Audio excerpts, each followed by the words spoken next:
అండి. నెక్స్ట్ ఎంతమంది వెయిట్ చేస్తున్నారు ఈ కలెక్షన్ గురించి? చాలా మంది చాలా క్వైరీస్ వచ్చిన కలెక్షన్ అండి నాకు. ఈ రోజైతే మన దగ్గరకు వచ్చే ఇన్స్టాలో ట్రెండింగ్ డిజైన్. ఇది వచ్చేసి మనకి బ్లౌజ్ పార్ట్. సో వర్క్లో ఉంటుంది. ఇదంతా zari work, cut work. And దీనికి వచ్చేసి ఇది వచ్చేసి శారీ అండి. కట్ వర్క్ వచ్చేసింది ఇక్కడ ఈ విధంగా స్కాల్ప్ బోర్డర్.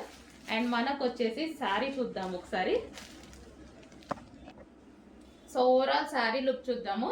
సో మనకి ఇది వచ్చేసి మనకి 4 సైడ్స్ ఈ విధంగా వచ్చిందండి scalp border. So and overall sari complete designer look అనమాట. శారీ అయితే కంప్లీట్ డిజైనర్ లుక్, చాలా సూపర్గా ఉంది. ఎంతో మంది వెయిట్ చేస్తున్నారు, నాకు తెలుసు చాలా మంది మెసేజెస్ చేశారు. సో మన దగ్గర వస్తే ప్రైస్ కూడా మనకి రీజనబుల్ ఉంటుంది అనేసి. సో మనకి ఇది వచ్చేసి శారీ అనమాట. Sari plus blouse. సో మంచి కాంబినేషన్లో అయితే ఇచ్చారు. చెక్ చేసి కొంచెం ఫాస్ట్గా ఆర్డర్ చేయండి. వెయిట్ చేస్తున్నారు కదా, సో మన దగ్గర కూడా వచ్చేసింది శారీ ప్లస్ బ్లౌజ్. ఓకే, కొంచెం చెక్ చేసి ఫాస్ట్గా ఆర్డర్ ప్లేస్ చేయండి.